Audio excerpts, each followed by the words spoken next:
A Spanish Facebook site has leaked the Panasonic GH6 specifications. Did Panasonic finally perfect their time-of-flight autofocus system? Does it have 8K? Let's get into it. Delivering informative capability-based reviews and tutorials on camera gear, filming techniques, and content creation. Hi, I'm Simon, and this is The Ordinary Filmmaker.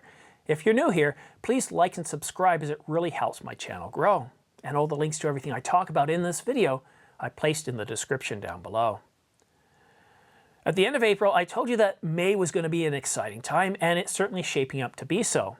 I released 3 separate videos this weekend.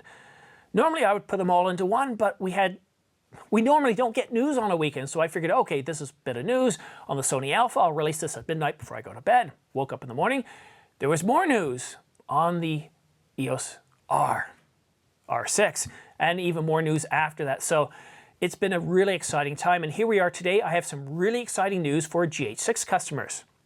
Joseph Paul posted a leak on a Spanish Facebook page. Now the story claims that we will be getting 3 different GH6 models. Will Panasonic follow the same S1 naming convention and have a hybrid between photo and video like they did with the S1, and a photocentric version like the S1R, and of course there's the video-centric camera, the S1H, which was released just late last year. Now each of these 3 rumored cameras will have the Sony 41 megapixel sensor. This is the largest resolution for a micro four thirds sensor on the market. People were wowed when Canon stuck a 32.5 megapixel sensor in the 90D. But hold on, let's think about this. 41 megapixel sensor in a micro four thirds body. That's just incredible.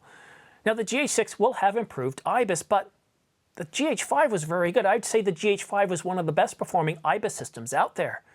Battery life will be improved as well, but what was exciting is that it will have a whole new generation autofocus system. Yeah, that's what the rumor says. It's going to have a new autofocus system, and this is what really excites me the most. Has Panasonic finally dumped their contrast detect from, contrast detect, depth from defocus, autofocus system? Way too many words there, and I don't like the term defocus. Or will they implement a phase detect autofocus system? Or is Panasonic finally ready to release their time-of-flight autofocus system that they've been working on for, what, how many years now? This system is rumored to be very accurate over a short distance up to about 20 feet. So that would be exciting if we get this.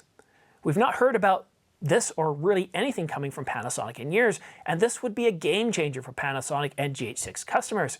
Gone would be that constant hunting in continuous autofocus mode. We would have reliable autofocus for run and gun work.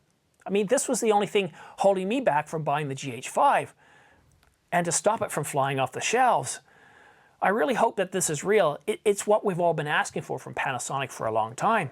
If it is real, I just don't understand why Panasonic didn't pioneer it in the S1H last year, their flagship video-centric hybrid camera. Now, let's move on to video recording modes. We're going to get RAW recording in 4K and 6K, and possibly 8K. But this is where the leak breaks down a little bit about its validity. Perhaps it's a translation issue, I get that. But leaks don't often use maybe or possible. Sure, some do, but it either has RAW recording or not. What? Okay, hold on a minute here. Sorry, I'm focusing on words here, and I've kind of completely glossed over the fact that, yeah, the GH6 is going to have 8K video recording. 8K video recording, RAW recording in 4K and 6K, and possibly RAW recording in 8K? That's pretty impressive. Keep in mind that this leak comes from an unknown source, so it needs to be taken with a rather large glass of salt water. However, some aspects of this rumor do line up with previous GH6 rumors, such as the sensor size, manufacturer make, and of course that it gets 8K. This is the first bit of news on the GH6 in some time. It addresses the poor autofocus system. It has the largest resolution of any micro four thirds sensor, and I can't for the moment recall an APS-C camera with a resolution that beats this. It has 4K and 8K RAW recording, and possibly 8K RAW recording. From the feedback I've received on The Ordinary Filmmaker, most of you couldn't care less about 8K.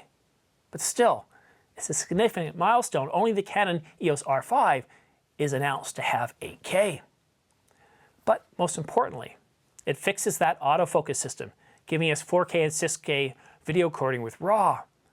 It has an improved Ibis system, but what really matters is it going to give us detailed 4K? Is it going to give us 4K up to 120 frames per second? What about 6K? Are we going to get 25, 24, and 30 frames per second? Better battery life is great. If it does all this, if it does everything that this leaked specification says it will do, this camera is going to be a hot commodity. It's going to fly off the shelf, and it's going to be about half the price of the Canon EOS R5. So when is it going to come out? Well, sadly, this camera was to be announced at Photokina. Now, while Panasonic did just recently have a virtual press conference, they're not going to do the same for this camera. Instead, they're going to be pushing the Panasonic GH5 announcement until August or September. And that's got to be the most disappointing thing here. Why couldn't they do a virtual press conference and show off the GH6? I just don't get that. This would have been really exciting. But still, knowing that these are specifications, these are leaked specifications, is really exciting. I just hope in the next couple of days we get some confirmation on this. We're able to firm this up a little bit, because really it is unknown, so take it with a huge grain of salt. But I did tell you this was going to be an exciting month. Stay tuned, subscribe, because more information's coming. Thank you so much for watching The Ordinary Filmmaker. We'll see you again soon. Thank you for watching The Ordinary Filmmaker. All equipment used and notes are placed in the description box, show more box, or down arrow thingy next to the title on the mobile app.